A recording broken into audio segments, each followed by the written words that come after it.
We're going to have a great time today. I just went live, guys. We're just going right into it.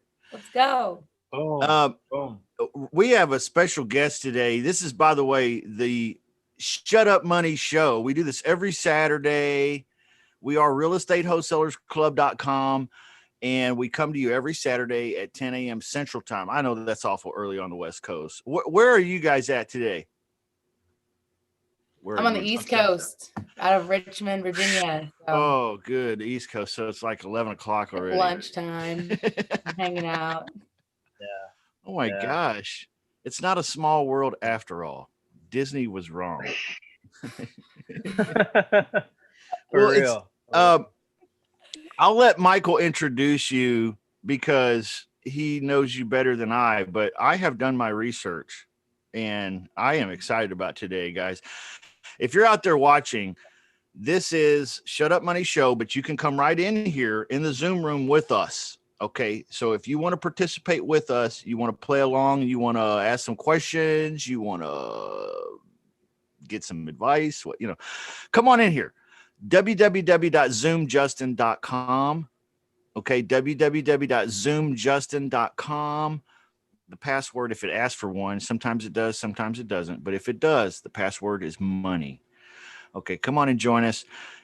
Michael, introduce our guest. Hey, welcome, by the way, everybody. And welcome, Michael Batista from theautomatedrei.com. Appreciate it, buddy. Yeah. So we've got Andrea Stakes here, and she is a VA wizard. That is her niche. And every show we try to bring someone that has a unique spin on real estate investing or entrepreneurship in general. And couldn't think of anyone better in the VA space than Andrea. And she's been rocking it. Andrea, I'll let you kind of take it from there. I know you've been in this business for a little while. You want to kind of introduce yourself to the folks as well. Yeah, I appreciate it. Welcome, Andrea. I'm so excited about today because you are a source of wisdom and knowledge. Well, apparently I'm the VA wizard. I am claiming that title. So thank you, Michael. Thank you, Justin. I love it. Appreciate you guys having me on. I think it's the concept of this is incredible, being able to bring your audience members in because, most podcasts, they come in and they ask, well, tell me about your life story and when did it all change and when did you become an entrepreneur?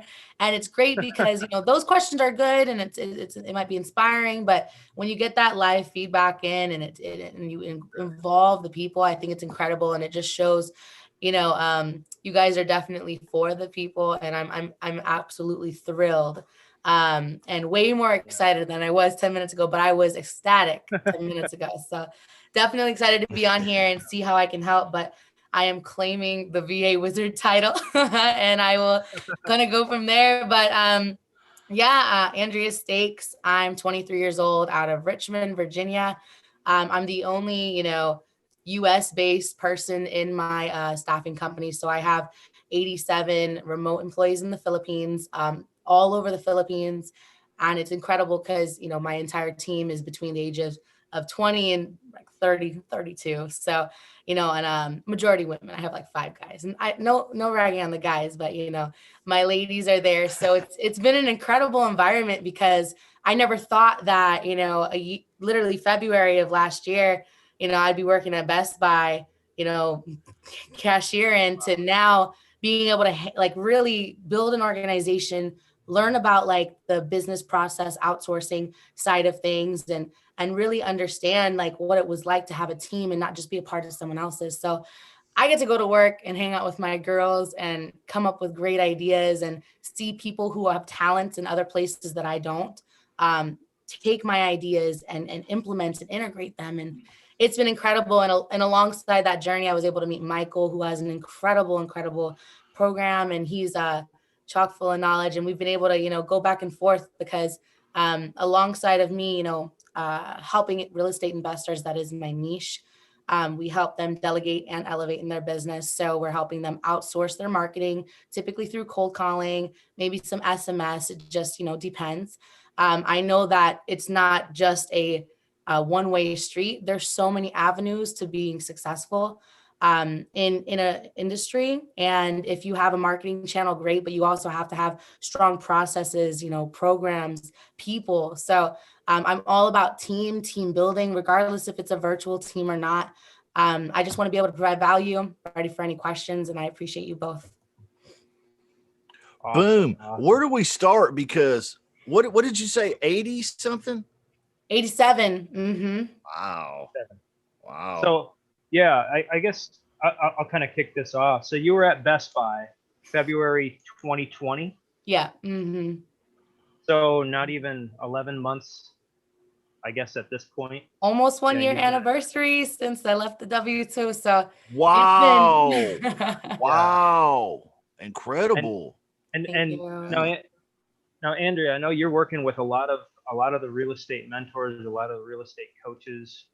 I think Quentin Flores, Aaron Bevins. I mean, just to name a couple guys, I'm sure we all know who those guys are. There's quite a few more. RJ Bates, and just you've been able to surround yourself with some incredible folks in this business in just that short amount of time. So why VAs? I mean, how did you get like specifically into the VA side of the business? How did you say, hey, I could be in real estate, I could do this, I could do lead gen, but you kind of hunkered down specifically with like that VA side of it. So what led you there? So I was a wannabe wholesaler in in January, right? So I'm honest, I mean, if you want the real truth, like October, I mean, I was single and I was on Tinder, and then my first little swipe right, our first date was a RIA, and it didn't work out with him, but the RIA worked because then I got to get exposed to the world, right? So then, I found out about wholesaling and real estate, and I found out you can make 80,000 in a month, not 80,000 a year. And I was in hygiene school at the time. So for dental hygiene. So I was in dental hygiene school, working on dental office, working Best Buy, Uber. And like, literally, I was like, whoa, I'm gonna like, make my parents disappointed, drop out of school, drop out of the good dental job that's gonna make me 80K a year. And, I was talking to an investor at that event. I didn't even know how to spell mortgage. I'm gonna be honest, like a year ago, like 100%. And that's just what it was. But it was incredible because that moment when your W2 mindset changes to the entrepreneur mindset, it's like, okay. So I was like, I'm going all the way in because I don't want to look at teeth. I don't want to clean teeth for the rest of my life.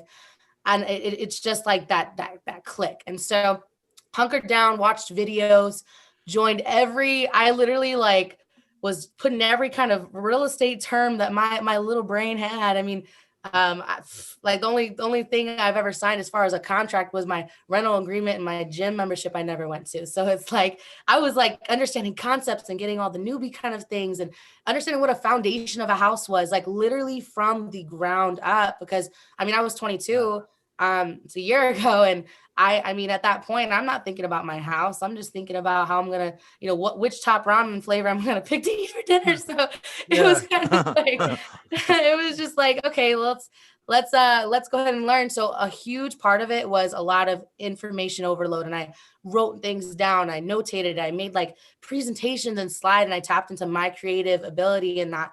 And I was building out all of these training guides for myself to look back on, and just taking that from YouTube.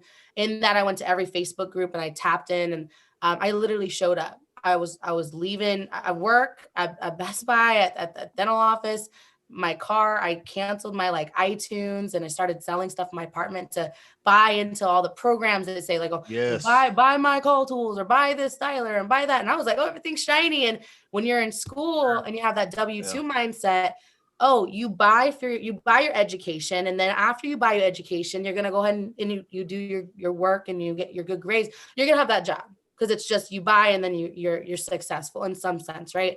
But in entrepreneurship, it's not the same, especially when you want to be a wholesaler or investor. So I bought into all this stuff, and then, none of it made sense. And so I had to like literally break down every program, every dialer, every system, because I'm just crazy like that. And so I had this whole entire spreadsheet of like every tool in REI, and I tried about all of them. And I didn't understand the concept of like, even, you know, what I really was doing. And I wanted to help people and help homeowners. But when I would get to the point of, all right, I've built out my scripts, I built my rebuttals and all that stuff, I was like, I can't close. Like, I'm not a closer. I'm really not.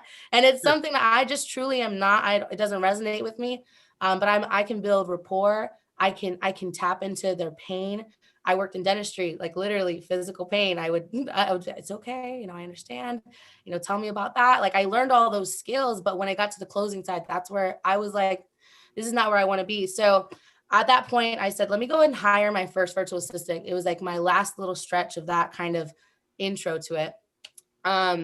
I cashed out my 401k for the dental office, which, mind you, I mean, I only worked there for 2 years. So it was like $770. Still, though, Hey, that's $700, cares, man. Hey, it sounds sexy when I say it, but it was $770. And so I cashed it. Yeah, cashed that thing out. And I was like, let's go get a VA, because that's what everyone told me I had to get. Like, a VA is the really, you know, the big thing that's not a dialer, and they're the magical person that's going to make your business. And I was like, okay, great. So I got my first VA, and I literally took that entire training program and I created a course for her, and I trained her on that, and we built that up. And then it got to a point where I was like, you know, still in the wanting to be a wholesaler mindset, but I was running out of money because I had quit the dental office, and I was just trying to take as many Uber rides and, you know, Best Buying it to pay for her salary. Cause I was like, okay, well, half of my salary is going to her. And I'm like, I didn't have the data. I didn't understand the importance of having a strong foundation of data, the importance of having a system, and the importance of understanding my market, and all this stuff that you need to build that, you know, foundation for a VA to work on. So we would work, and it would just fail. And then I was like, money's going out the door, and I wasn't making any. So I was about to let her go. I mean, at that point, I'd already let go of all the subscriptions, canceled call tools, canceled all those things, but you can't cancel a VA, you have to fire them. And I was like, this is different, and this is not easy. And so that same week that I was getting ready to let my virtual assistant go, I had someone I met at a RIA, and he's like, hey, I have an auntie who lives in Jamaica, and, you know, she's Jamaican, but can you teach someone who's from Jamaica, not the Philippines, how to cold call? And I was like, heck yeah, I can. And I was like, let me help you. And he was like, well, let me pay you. I said, no, like, don't pay me, just pay for my virtual assistant salary. So I was able to like see how to train two people. And I created this whole program just out of me wanting to let them have that for their reference. And after I let them go, after about a month period, they ended up closing on deals, bringing deals in, and he ended up sending more investors my way. And that was when I realized, after like my fourth person I just helped, because I figured it was nice. And at that point, you know, when you have four people, they're doing a little more than paying the salary. And I was like, okay, I'm only $200 away from making my monthly salary from this.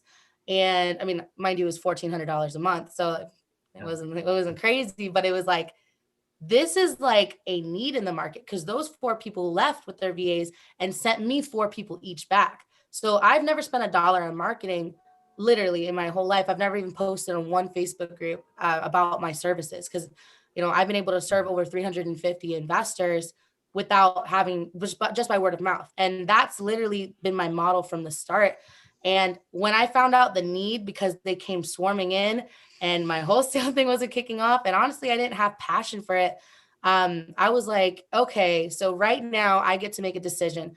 My commitment is I'm going to go all the way in one thing. And that one thing is going to get 100% of everything I got. And the VA thing was the one that was bringing the money in. I said, let's go to the VA side. And on top of that, the biggest thing for me was that, you know, me being Filipino American, you know, I'm half Filipino, my dad's American. I get to bridge that gap between, you know, the Philippines culture and American culture, and really benefit both sides. So that is how I started the VA stuff. So thanks to Tinder. Wow. And wow, that's hilarious. That is definitely say that's a first I've ever heard that. But man, a good story though. That is. I mean, that's one of those necessity is the mother of invention stories. You know, right. Where if you just like you hear these stories where somebody just gets busy doing something, and yeah, it's not the right thing for them, but that's okay. The car's rolling. And so you somehow in that wrong thing found the right thing, you know, and you wouldn't have just sitting on the couch. That's right. Yes. Incredible story. And Thank you. congratulations to you, because I think crossing that bridge right there is probably one of the hardest bridges for people in their purpose. You know, I hate to use the air quotes, but you know, in their purpose in life, I think that's one of the hardest bridges for people to cross, is actually finding that one thing that I want to do. I'm good at. I like it. It's me, you know, because you have to work through all these things you don't want first. Kind of like the Tinder app, right? Where you're talking about, I guess, where you swipe, you know, I don't. No, that's not it. That's not it. I tried that. That's not it. That's not it. No, I tried that. That's not it. Yeah. Right. Yeah. That's pretty much how I felt. No, but like really, it's trial and error, and regardless of Tinder or business, you know, you don't learn from anything, you know, unless you make the mistake first. And I'm aligned with that, Justin. I love it. So like let's go back. So you were on the cusp of letting this VA go. Yeah. And then how did you meet up with this other person that came to you and said, hey, you know, can you help me train this person in cold calling? Even if you weren't like necessarily, I guess, experienced at that time yet, you were still pretty new yourself. So how did that all come to be? I think it was like November. And so we were at a RIA pre-COVID. And it was in DC, and he had drove down from Boston, and we were seeing like a panel of speakers, and we sat next to each other. And, you know, he was just talking to me, and he was, you know, and he does like 15 flips or so a year, and he was like telling me what he does, and I was just in there like wow, like this is crazy, because I'm still new, and I was like absorbing all that. And he's like, well, what do you do? And I was like, well, what I'm trying to do is this. I was like, but one thing I'm really proud of is, you know, I'm Filipino. And I was like saying, you know, I just got my first virtual assistant. It's so exciting. And I was like, he was like, oh, really? Yeah. You know, what's that? He had no clue about like that kind of world of things. So I got a moment to give back that value, because he was just pouring into me about, you know, understanding these things. And he was just listening, and I was telling him, like, I was showing him just stuff that I built up for myself, because it was like literally called I have it still. It's called Andrea's Bible, and it's literally just all of the original OG like scripts that I had taken from the internet, and all of the stuff that I was like, all my notes, and it was just, I was like, so this is the thing that I was like, this is like my Bible, and this is what I study off of. And I showed my VA this, and he was like, you know, you create courses. And I was like, no, like, this is like what I just did for myself, because I wanted to be organized. And I wanted to get excited about something that, you know, maybe just was confusing or hard at first. So I was like making it colorful and making it like this. And he was like, well, that's great. And, you know, we talked a little more about it. And then after that, we connected on like a social media platform or something. And then I think it was like a week later, he said, he's like, I went to like 3 other VA companies. And I asked them, you know, can they train someone outside? Because most people recruit from inside and they give out. And he's like, well, I have an aunt in Jamaica who wants to work for me, and she was going to get paid $2 an hour, which was incredible. And, you know, he was helping his family. He's like, but she has a thicker accent. She needs to learn about literally the business from the ground up. Mm-hmm. Andrea's Bible literally showed pictures of a foundation, the whole entire structure of a house, and broke down it from the foundation to the roof, so that when a seller told me they had an issue, I could literally look at my map. And because I didn't know this stuff off the top of my head. I mean, it was like, you know, 4 months in, and I was trying to call people, and then they're talking about, you know, oh, you know, and I didn't know what like a AC unit looked like, you know, and that's the stuff, like that's the like I'm telling, I don't know, and I didn't, and that's just what it was. And like, so I had literally from the scratch, like to there, because a lot of the programs that were saying, oh, we'll just give you the course, but they don't go from A to Z from someone who was brand new, because I was able to build that because I was. And so I literally took her through the Bible, and we went through the whole thing from, looking at the whole house to understanding the concept and, the mindset behind the phone. Why are you asking them for the condition of the house? And why does that tie into the reason why they want to sell? And, understanding sellers' disc types or personality types, understanding how to build rapport and show empathy, but also cater to how they're responding to you. So we got to go from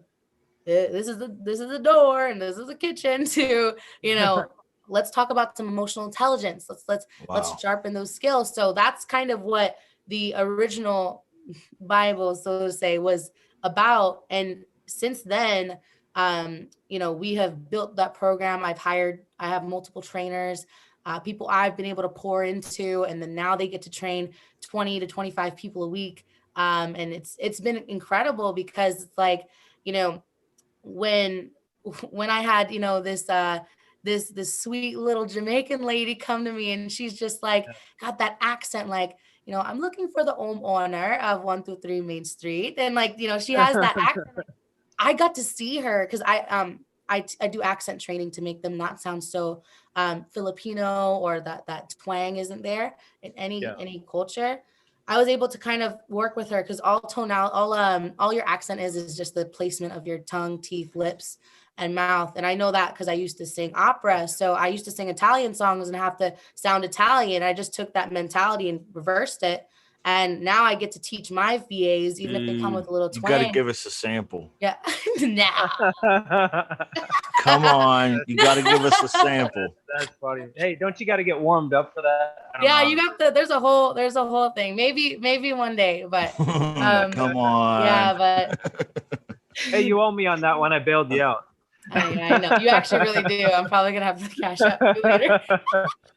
But yeah, that's it. So it was awesome. And that's how I kind of, he saw what I did. Really, it was just from A to Z. And a lot of people were saying, okay, here's X, Y, Z. Now because whoever's starting already knows the stuff. So I think that's the reason why he reached out. And I didn't realize until it clicked, that I had the potential to have a VA company. I mean, if you asked me what my 5-year plan was before I met him and trained his virtual assistant, I would have told you I was going to be a wholesaler, and that, I don't know, I didn't know what I wanted because I didn't really want it, and I mean, I wanted success. I wanted to, sure, not have to ask somebody if I can take a vacation or go to the bathroom anymore. So that was what I wanted. But then I realized what I really wanted was to help people.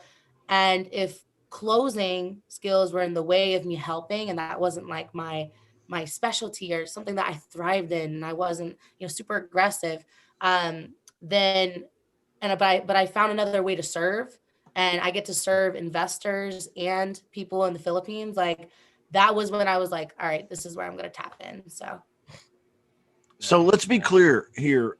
Mm-hmm. You don't offer virtual assistants like that you manage day in, day out, and they do calls for investors and so on and so forth, or you don't sell the service of using your call team to generate leads for an investor.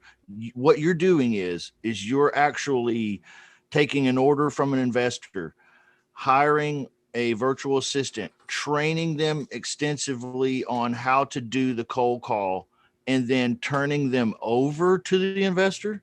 And this is a flat rate? Almost. So what I actually have is that agency style, right? So, okay. And depending on the investor, if they're like, hey, I've got solid management in-house, and I can make sure that if I bring on a virtual assistant to my team, I can manage them myself because I have someone else who can micromanage them. Then I will do that kind of just recruitment program where I'm sourcing, training, and then handing off. And of course I give guidance okay, here's how you're going to send your money, and here's how you're going to go ahead and train them, and here's a schedule, and here's, all of those things you need. And I give them the insight, and I let them go, because some people want to I've had people in my recruitment program that've taken my cold calling VAs and moved them into transaction coordination. They've had people do their disposition stuff. They've had them work on their Airbnb stuff, but I didn't teach that. They were able to pour into them, and they had that commitment to pour into that VA consistently every day. But then I have, those are for my investors who are like, hey, Andrea, I'm ready to go. I'm ready to have my right hand girl. I don't need help managing. I got like a realtor and a junior acquisitions guy on my team that are going to handle the VA for me. And that's when I'm confident, because I know that investor, has a plan, has structure, has a foundation, got a process. They just want to add gas to that fire and bring more talent into them so they can scale. Right now, So they're a on little the bit other, more experienced, in other words, that they understand that process. exactly. And so, and so with the other side, I even though, most of my my experienced people who want that, team, they're typically more recruitment. I still have my experienced people who are doing big numbers every year in my managed program. So I have an agency side, right? And that's where the 87 ladies and gentlemen come into play, because, I've given jobs to over 300 Filipinas, and that's where you see the recruitment side. But my people who are in-house, those are the 87 people who are in my agency. And we don't have a call center where we're just pumping out calls at all. Like, that's not a concept for me, because I feel like you lose that human touch. And I definitely have, of course, since there's 87 of them, I run an agency, so there's layers to it. It's not like I just got 87 heads and I'm just the one above them. I've got multiple layers, from team leads to managers, accounting managers, operations managers, quality assurance managers. So like, that's the whole system that I've created under these people. And it grows as they grow. But that's the part where I was like, I don't want to just have a call center where people are coming in, they're just a number and they're pumping out calls. Their calls are going to be good. But then where does the investor benefit other than just getting the leads? Like, I wanted to make sure that I was, I wanted my virtual assistants to feel empowered, and I wanted my investors to be able to grow with the VAs. So, it's not like Investor John comes in and he has, a cold caller he has 20 hours worth of cold calling, and all of a sudden he listens to the calls on Call Tools or whatever you use, and he's listening. He's got different voices at different times, at different capacities. And one of the voices didn't say the script because he does creative finance the way he wanted it to, and the other one did. So that's where I was like, I never even ran it that way, because I was like, I don't want to just pump out a service where people are just saying, all right, I'm going to pay you $200 to get this amount of, whatever. So I have it so that every investor is dedicated to one or two investors. Virtual assistants are dedicated to one or two investors. And so what happens is, let's say if investors can only handle like a 20-hour a week budget, they come in and I'm able to, source, train, and match those virtual assistants to the investors. And at that point, they have a dedicated assistant who's coming 11:30 to 3:30, Monday through Friday for them. And then that 4-hour period, they get to pour into them, listen to their calls. They'll get to, crank out their calls. They get to continue to work on those things that those investors want to pour into them. And we get to manage them, making sure they're clocking in, making sure we're efficient, empowered, stuff like that. And so that's essentially how my program goes. So, I have 87 girls, but I have close to 150 clients, because a good chunk of them are my part-timers, where one VA works for one in the morning, one works for one in the evening. So that's kind of the structure I'm at right now. Gotcha. And so you'd mentioned that's more of an agency style model, right, versus the recruitment. So you have two plans or two programs that people could tap into. Can you maybe expand on that a little bit? If you want to share screens too, you can take us to your webpage or Facebook or wherever if you want. Just throwing that out there. Yeah, definitely. If I can, think of something, I mean, most of the time it's just a conversation anyways. I it's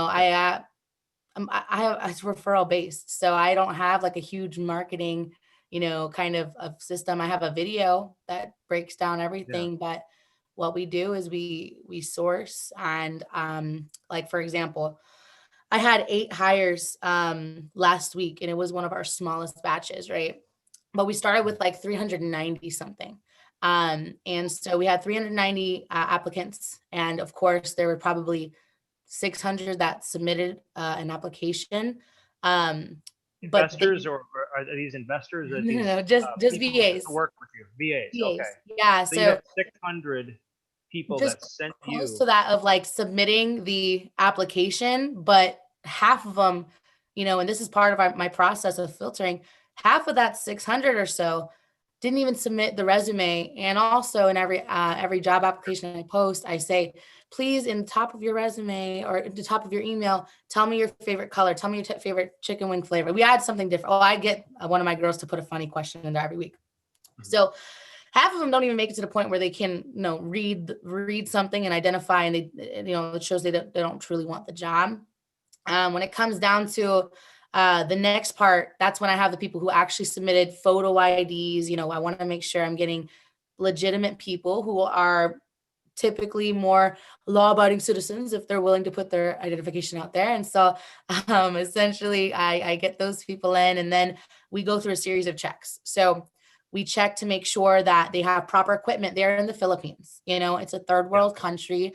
It's beautiful, but there's also typhoons, and there's also, you're calling across the entire world, right? So the best equipment is necessary. Direct LAN cables from your computer to your modem router, making sure you have noise canceling headsets that are direct jacks. So even if you guys are calling, if you feel like if you're not outsourcing it and it's totally fine, and you feel like your calls are kind of getting staticky, or maybe sometimes the seller can't hear you, you can't hear them, plug in that direct LAN cable into your laptop or computer, into your modem router. It'll speed everything up. Everything is web-based. And then on top of that, get a direct, I know the AirPods or the new ones that just came out by Apple look terrible, but you need a headset with the thing. Like you need the headset with the like this big headset I got here, Thank you. Or something like this. You're my great model for today. So one of those that's directly wired into the laptop. Then from there, we make sure that they have the correct, essentially the correct processing speed, the RAM. Do they have Windows 7 or above? And we make them run speed tests. So that's the equipment part. So they have to just pass that in general to be able to even get to the point where we're evaluating maybe their personality, maybe their accent. Then after that, they go through another process where we're listening to their voice. I can fix accents, but I can only fix them so much, right? I can help when they're saying, hi, John, I'm calling about a property I see you own on Main Street. Then I can fix property and to change the T to a D, property. Right. But I can't change a thick, if you call Comcast. So you can't fix me. You can't change hillbilly. Just great. It's funny. Just a little side note. Some investors actually train their VAs on how to sound, have like a New York accent and say the Southern, have a great day now. That's what one of the VAs is saying. And she's marketing in Georgia and Alabama. And she's like, all right, have a great day now. And I'm like, this is this petite 5'0" Filipino 22-year-old. And she's like, adorable because her client taught her that. And that's like the beauty of the program. Now you can kind of see, like, I don't just have numbers being pumped out. I have relationships being built. So yeah, we just qualify them, make sure that they have that good, a solid accent, and then also making sure that they have a good personality. We just run them through like the dispersonality types, and then also another personality test, just to kind of see where they're at and their mindset. What stands out to me here? I hate to slow you down, but that's okay. What a roll. But what stands out to me is the details that you've had to pay attention to in raising up VAs, the details. And I think if a lot of wholesalers compared what you just shared with us with what they've been trying with their VA, and then, basically laissez-faire, or I hope this goes to plan, basically that's the business philosophy. I hired a VA. It should go to plan, but listen to the detail. Okay. This is a whole other thing you have to pay attention to here. So, how did you kind of see? Cause that's not all that stuff's obvious. The stuff that you just listed off there about your virtual assistants and what you look for when you're hiring one and so on and so forth. Where did you learn that stuff? So I had a good amount of it. I learned a lot of your basics from the virtual assistant program that I got my first VA from. And so I learned the concepts, right? So I understood how to pay them, how to monitor their time. And then I also understood like qualification because they had a qualification program. So of course, I was able to understand that because that's how I, paid for my first virtual assistant. And then from there, that's when I had met, the investor, and it moved from there. So like I had a good understanding of what it was, but to be honest, where I learned the majority of like the the majority of it was when I got to start talking to the networking with people in the Philippines, people who've been in the business process outsourcing companies for 20 plus years, and they've ran every role from, regular schmegular cold caller to director of operations. And I got to talk to these people and have conversations like some of the best conversations I've ever had with these people who showed me the structure, who taught me about the different regions in the Philippines. There's certain regions that you can hire people from that are more prone to have, more success, and like literally it's numbers in the Philippines. If you're in the southern region, it's almost like, on the East Coast.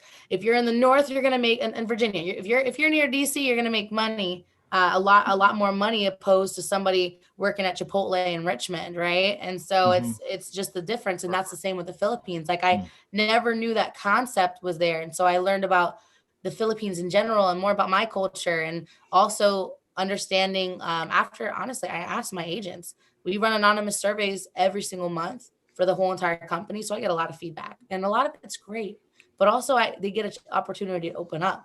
So I get to hear things that they want to change and hear things that they would like to see. So that's pretty much where I learned, starting from my first girl who's still with me to this day.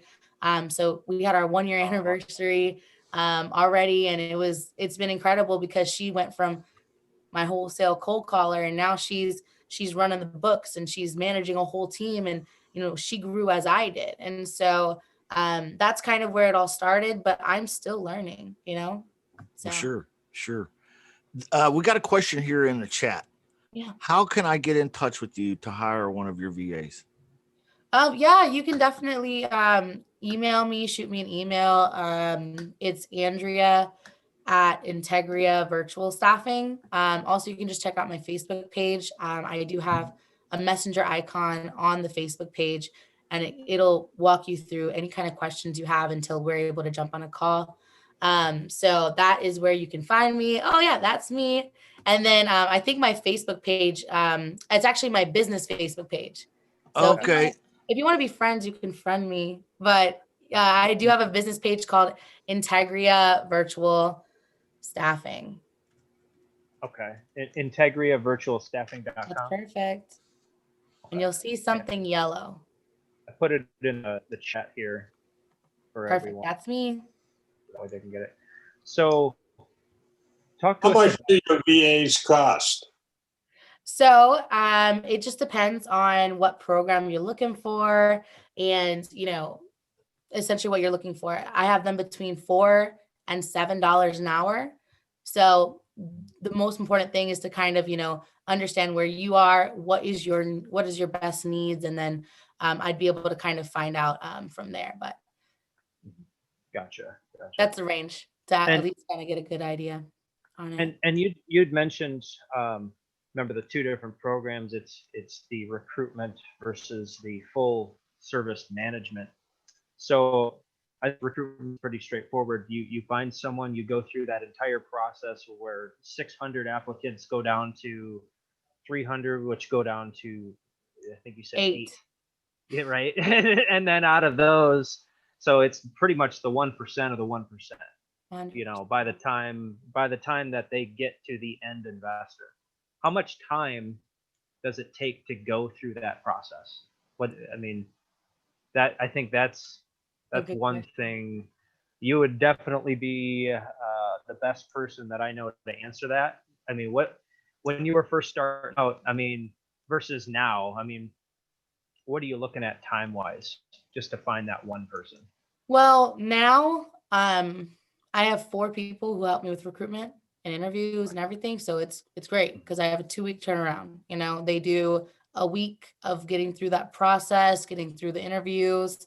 And then I have a week of training, which is a working interview basically the whole time. Essentially, If they make it, we get to pay them. But if they are not finishing our training or they don't make it past training, because it's different when you have someone who sounds great, looks great on paper, but they can't apply that talent to the actual work. Um, that's when, you know, we get to also have our additional filtering process. So for me, it's a 2-week turnaround. But at the end of the day, let's say, you know, let's say you're like looking for someone yourself. When I first started, you know, I had to find, you know, I didn't have to actually find the first assistant I trained. I had to find the next 4 for the people that they referred to me. And I didn't even know where to look. So the first 4 people I had were just friends of my VA. And they were like, hey, you know, like, this is the job, this is this. And they just took a whim with it and they went. And at that point, I didn't even have a filtering system.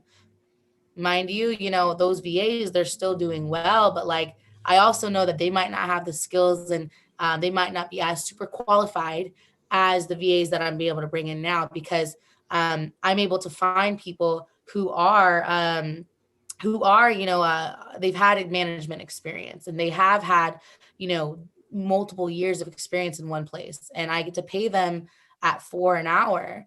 And they bring me, if you think American dollar, $25 work ethic, you know, because they have that managerial background. For perspective, a nurse in the Philippines makes $2 an hour. Someone working at McDonald's in the Philippines makes less than $1. So like, you can kind of take that perspective and understand I'm paying my people at 4, you know, and depending on if you want them managed or not, you know, that point, you know, you're getting still low cost marketing, and you're not doing anything crazy to the people in the they're having a great time because they're getting paid above average to work from home during a pandemic. So that's kind of where that's at. Wow, that's huge. So $4 an hour. You said up to 7. Mhm. Is that like depending on how skilled they are, or is that, I think, what's the difference between that? Is there I'm just assuming that it's probably more skilled, but if you want to expand on that, would be awesome. Well, no, definitely. And I think it's important. So I actually train all my assistants. They go through the same program. So if all, you know, were my clients, you would get the same skill level VAs. I actually don't really hire people with previous real estate experience. I don't.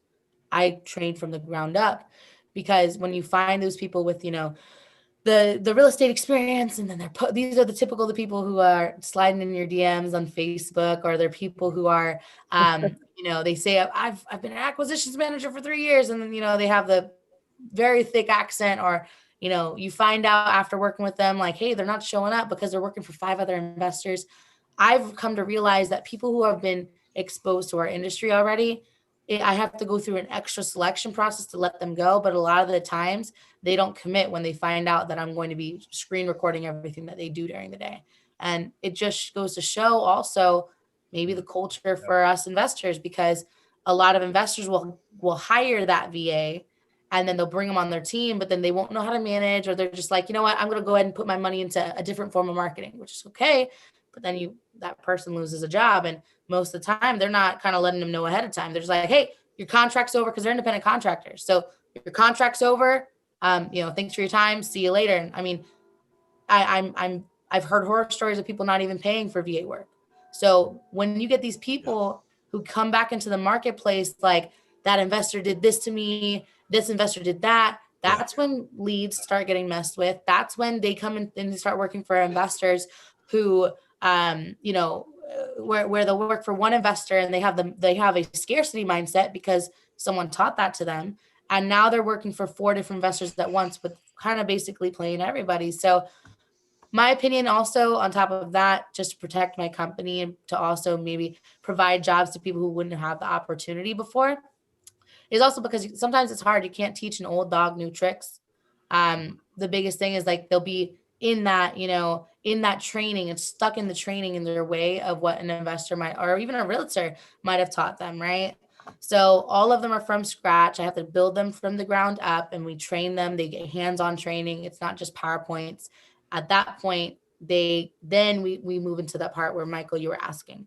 So I could give a VA to anybody in this room, and they would start with you solid. They'd be strong. They know how to use a dialer. They know how to use, your whole entire, systems that you let us know about. And then they'd be able to call and notate properly and identify if this is a hot, warm, cold, retail, creative lead, and then give that information to you so that you can then go and do acquisitions. But let's say Carl wants to go ahead and, teach this VA how to give an offer range after a month of being with her. Like, hey, Mr. Seller, we typically buy houses in this area between 25 and 30,000. Is that sound about where you wanted to be at? Like, that's where Carl gets to build on that VA. But let's also say that, Michael says, I want to, teach my VA how to do dispositions, or even teach them how to make a cash buyer email for all the new properties. Michael gets to grow on that same VA who has the same level. So now you see where you get to grow. The only difference between my two programs is that in recruitment, I'm only sourcing that VA and then handing them off. And you are in charge of the management, checking their time doctor, which is the app you use to monitor their time. You're in charge of paying them, sending money to the Philippines. And then you're in charge of just being committed to being someone they can look up to. So a lot of people just don't have the time, right? So if you are in recruitment, you have a team who can do that, and you're confident and you want to start pouring into them every day, 100%, I recommend recruitment. Majority of my clients end up going to the agency because I have a part-time program and a full-time, opposed to recruitment being full-time. With the part-time program, they're able to have the VAs come in 20 hours a week, Monday through Friday, 4 hours a day. And they have a shorter period of time, and they really only have to check in with their VA maybe once a week, like for a 30-minute phone call. Let's recap on the lead. Nice. Tell me about the campaign. You see, and that's when the busy investor who maybe's been in the game 15 years prefers that program opposed to recruitment. So it just depends on where you want to go. And we get to manage them and keep them in an empowered environment. And some investors can do that really well, but that's the difference between the programs and the pricing. So, Gotcha. That's awesome. Extra. It basically, because they're really paying VAs. I mean, at that $7, if it's a $7 an hour, because they got to have a manager review all their information, make sure they're doing everything they're supposed to do. Gotcha. That definitely makes sense. I mean, just going through all of the chaos of trying to find an employee by itself. Like you said, it's a two-week process, bare minimum. And that's super valuable to anyone. So I think that's great. Yeah, I do too. It's incredible. You guys want to open up the floor for questions? Yeah, I do. Ask me some questions. Jerry, Michael, Carl, Malesio, Mark, Larry, Vernon, Steve, Anthony, Chris, Rick, Kimberly, Jaime, Tim, and somebody with a phone number, all in the Zoom room here. A lot of folks in the Zoom room. If you want to be in the Zoom room, you can be. ZoomJustin.com will bring you right here. If it asks for a password, it's money. ZoomJustin.com. Come on in here and ask your questions, Andrea. Integria Staffing, right? Say it for us again. It's okay. It was close. It's Integria Freelancers Virtual Staffing. So Integria Virtual Staffing. All right, guys. Any questions in here for Andrea so far about anything that she's been sharing today, or her business, or hiring a virtual assistant, getting a virtual assistant, anything? How much are your services? Sorry, say that again. Is that Vernon? Yes. Hey, Vernon. So I have the two different programs that I was just talking about. If you go into recruitment and you start with the VAs, they're at $4 an hour. And then if you go into agency, they are at $7. The difference is the management and also my upfront fee. So you can definitely, tap into my Facebook page. And if you just shoot me a message, it'll literally give you a breakdown of my entire program process pricing, because then you can really weigh your options on what's your best fit. And that's why I don't just have a cookie cutter program for everyone, because, Vernon, your business is different than Justin's. And so you get to choose what's your best fit. And then I can also give you a little bit of advice, maybe some, guidance on if you are trying to make that decision. So. Do your VAs have lots of internet problems? Hi, Jerry. Great question. That's a great great question, Jerry. They have a lot of typhoons and hurricanes and stuff. That's good. Yeah, and that's, acts of God, right? And we can't do much about that, but we can prevent certain things. So making sure that my VA has like the fiber internet, so making sure that they have all that proper equipment aligned also with, I know which internet providers suck, because I've had, those particular VAs maybe have to move their talent from my team to someone else's, right? In the past, because they were not reliable. Sweet girls or gentlemen, super talented, but if you can't show up and you can't connect and make that investment for yourself to be a part of a company that's going to take care of you, we have to move their talent somewhere else, if that makes sense. So everybody's Right. got good, stable connection. Outages happen. They happen. But we also ask for photo documentation, so we know that it's a real outage, and they don't. How do you do that? Yes, that's a good question. So I actually have a Podio. A lot of investors use Podio for a customer relationship management tool. I hijacked it and I made it a Andrea virtual assistant management tool. So what happens is my girls, they actually go in and they, like, let's say there's an outage. They have to send me 3 screenshots. They got to send me a screenshot of everything being black, like the house, the modem, router, the computer. I also need a announcement, because every time in the Philippines there's an announcement for outage, they will, the company will announce there's going to be an outage this place. Literally 80% of the Philippines works for, doesn't work in the Philippines in the community. They work outsourced. They outsource to other Australia, America. So these providers provide these like service announcements. And then also they're required to provide a screenshot of just, we have a time doctor. So essentially tracking their time.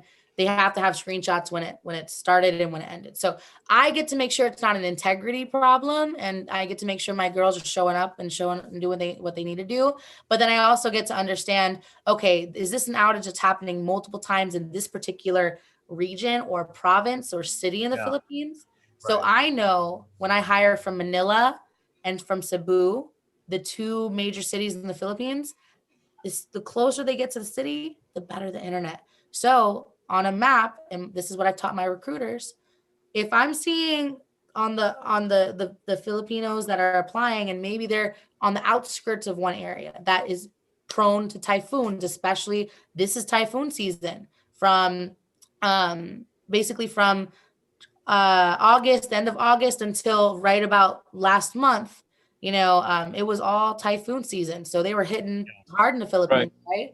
I had a lot of typhoons and computer problems. Yeah, and that's the thing. We can fix typhoons. We can't fix typhoon problems, but we can fix computer problems. So, what about time? Being able to track their time to make sure they're actually working when they say they're working.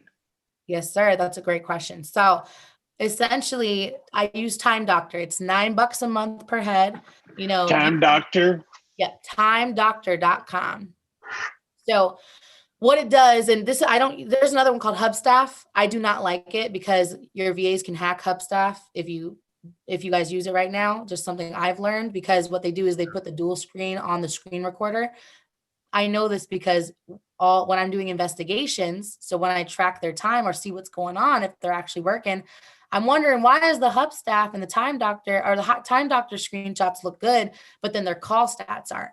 So when my quality assurance department that is underneath my agency program gets gets that ping of like, okay, this VA went into the red zone because they've only brought in 1 lead a day per week, opposed to that typical 2 to 4 for each investor, right? That's like a red flag for us, because we're like, why is our lead count low?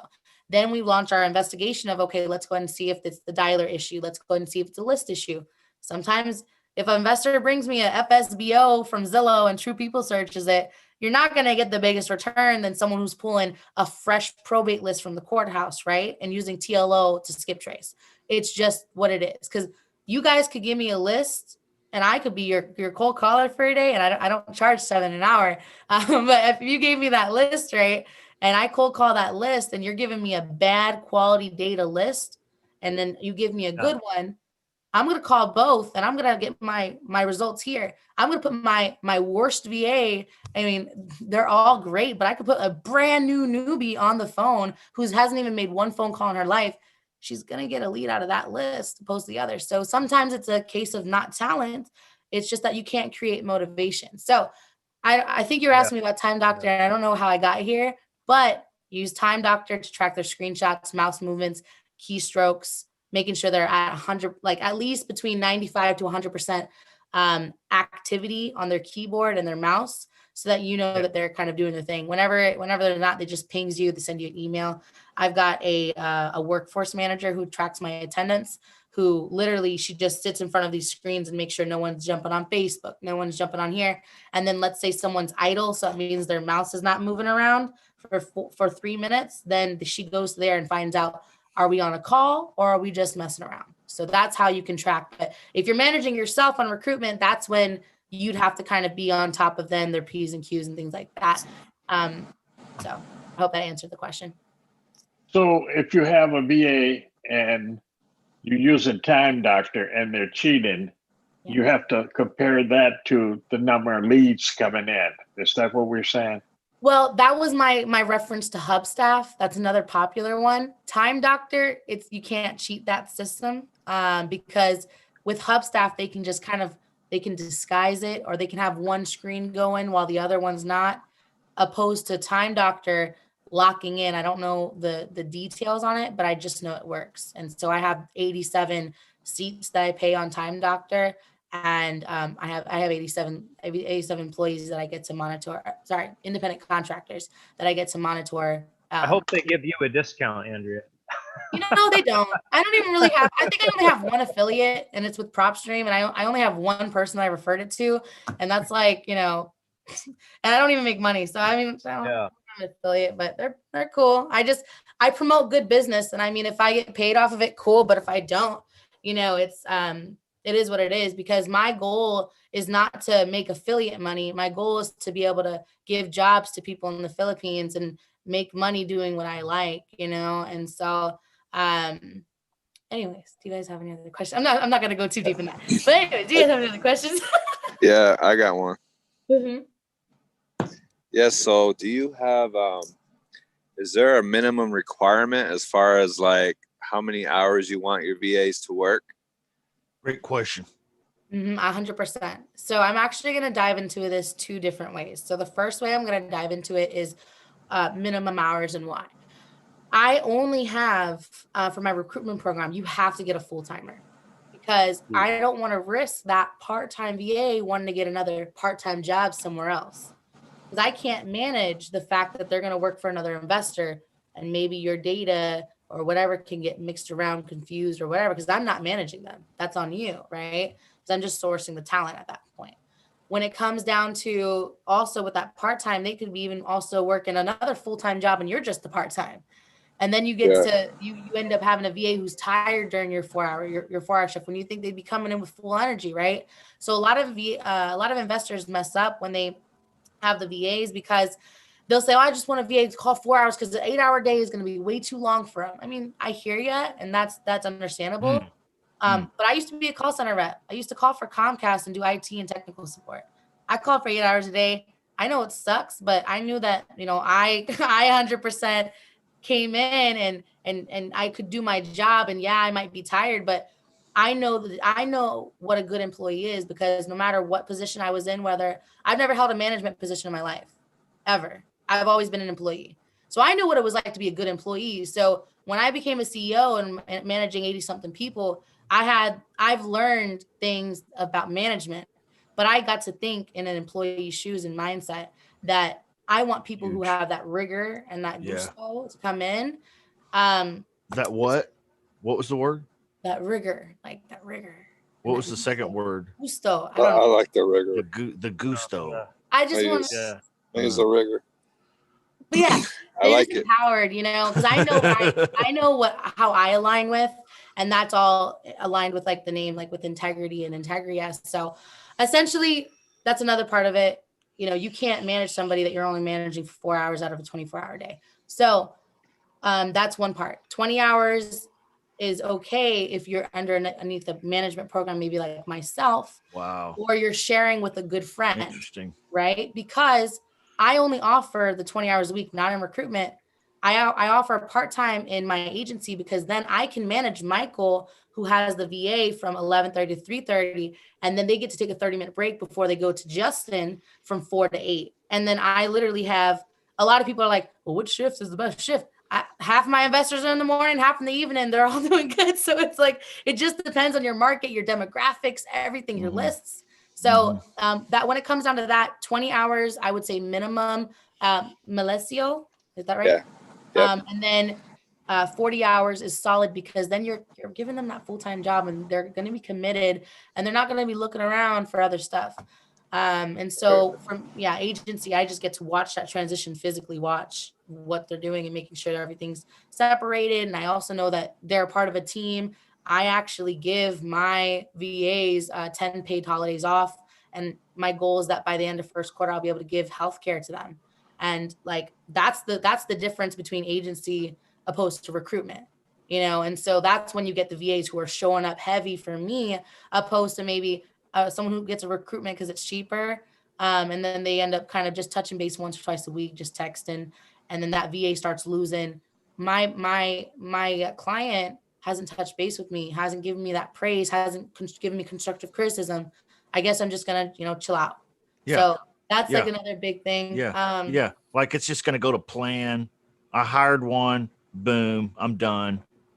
That's not how it works. Yeah. You're hiring somebody for life. Here's the thing. You buy a Bitcoin, it's going to always be a Bitcoin, or you buy call tools, or you get MLS access. The MLS is going to always be the MLS. MLS doesn't care if the MLS doesn't get angry at you when you ignore it for a week. It just logs you in and out.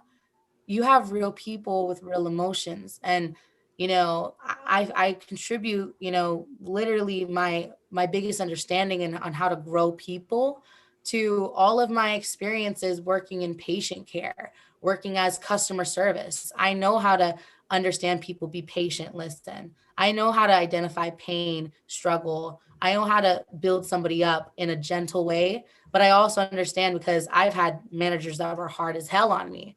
So I got to take all that to build on these people. And if you don't have those skills and you are just a stone cold closer and you talk to your VA, hey, you didn't, or if you're too soft on your VA, like, all right, well, thank you for your day. I guess I'll just see you tomorrow. When do you want to come in? Are you going to be late? If you're late, it's okay. No, you can't. You know the song, that one song, the hold on loosely, but don't let go. Oh, I love 38 Hold on loosely, but don't let it go. So literally, try to have that in a sense. And it's hard to be in that middle place, especially when you are an entrepreneur, not a solopreneur, and you're trying to scale.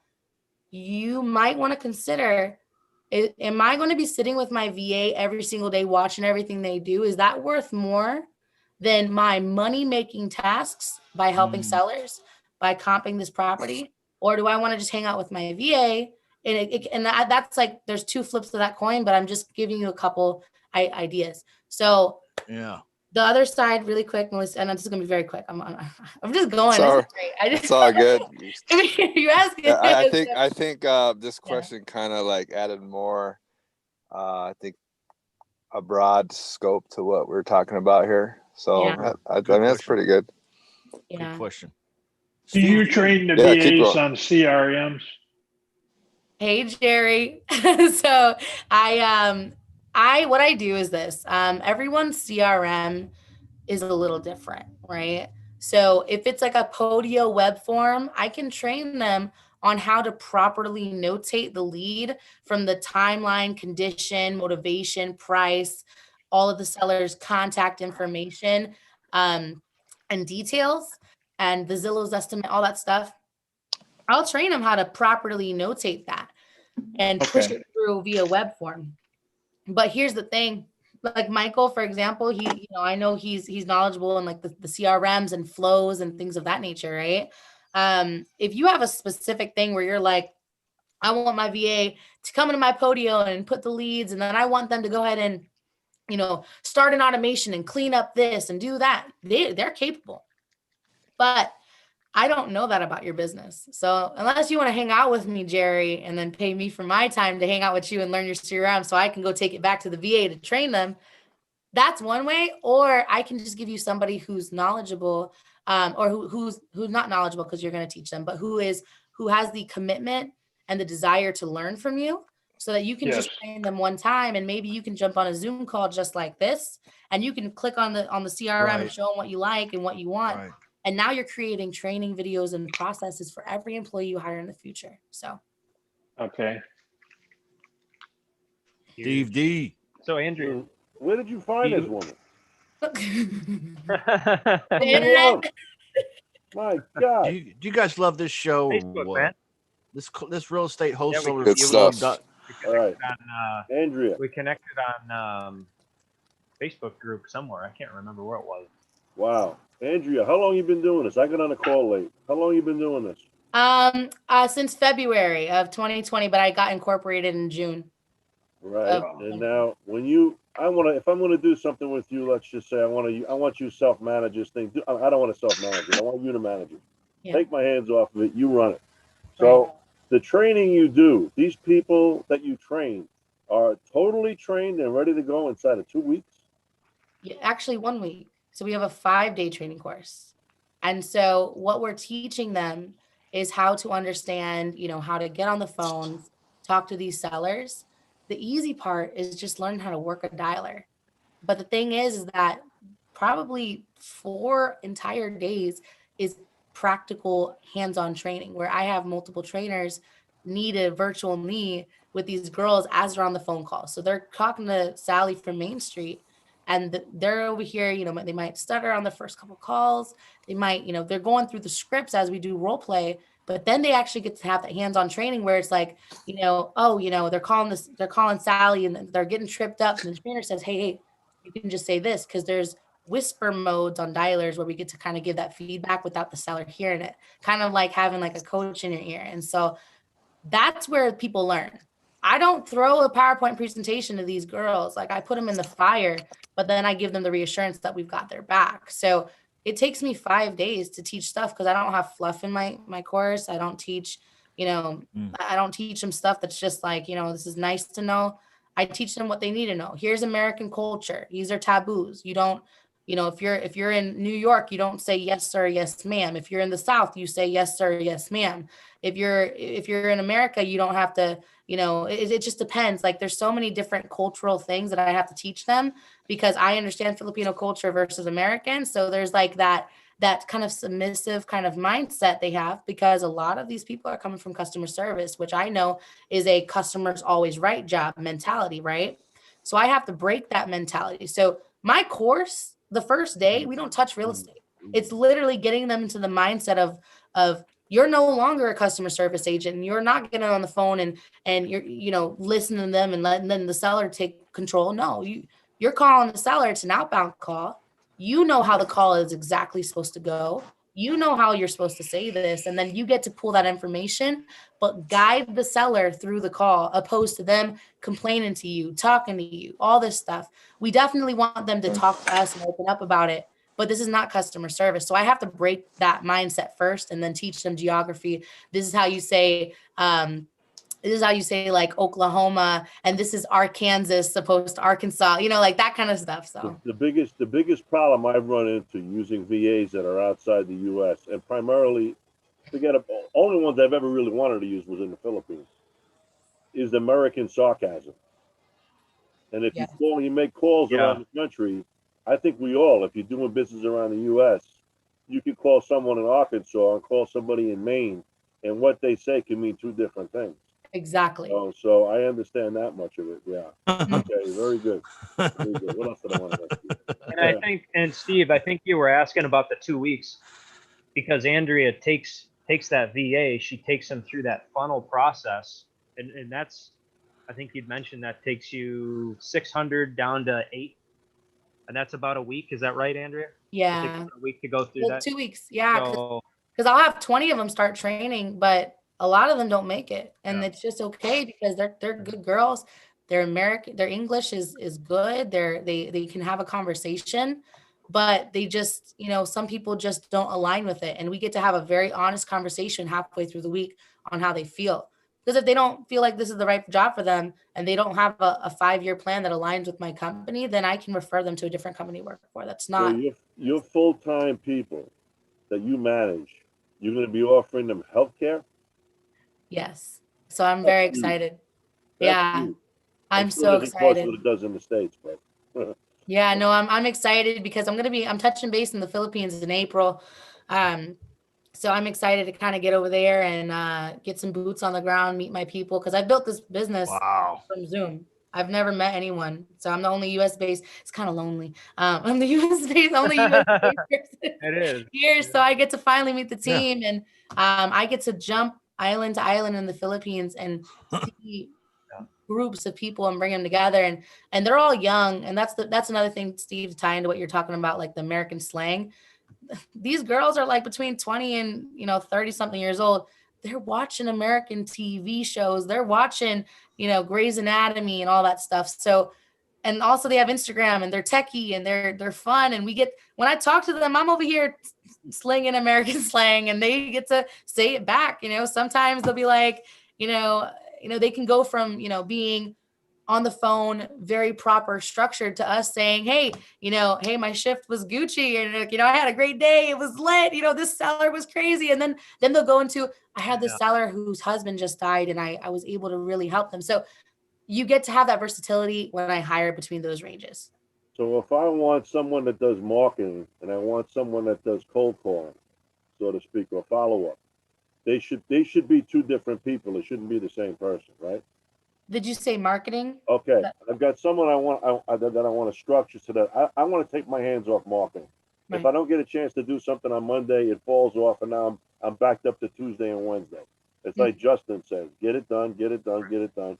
So I'd like to have someone just to handle that aspect of what I want to do on a schedule. Then I want someone on the phone. But the person I want to put on the phone, I wouldn't want them dialing 8 hours straight. We're going to burn that person out in no time flat. I mean, just doing the same thing after a while. I mean, you start sounding like worse than a machine. You just burn out. Well, now she was saying the opposite a minute ago, right, Andrea? I don't understand that. I have both ends of that. So here's the thing, in a triple line dialer situation, it's not like a call center, like a Comcast would be, where it's like you pick up the phone, you hang up, you got a new one, right? There's typically some downtimes. If they get a lead, they'll take like maybe a 5-minute moment to gather that information, write all that out, and make sure they forward the lead to you. So there are times in their schedule with a break right in between where they can have that. But for Steve, like if you're saying that you want to give them an admin moment, maybe in their day, for like an hour in the beginning, 3 hours of cold calling, an hour break, 3 hours of cold calling, an hour admin. That's an 8-hour day with an hour break in between. You can structure however you want.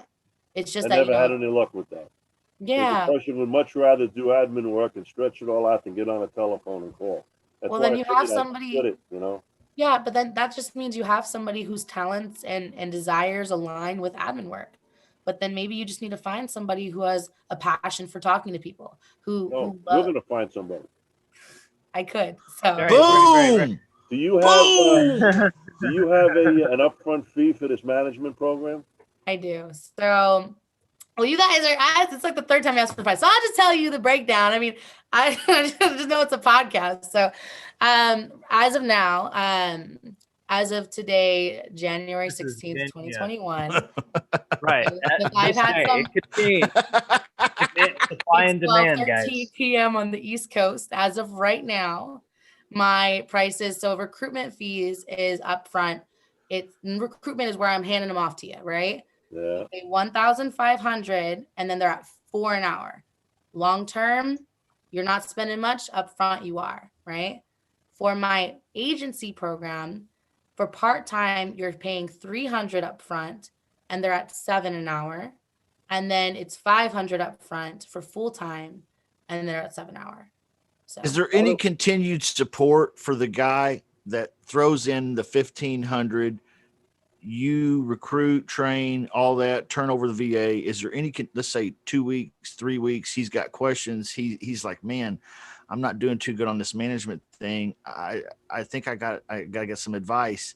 Is there any continued support, or is it just kind of a, here you go? So no, that's a good question.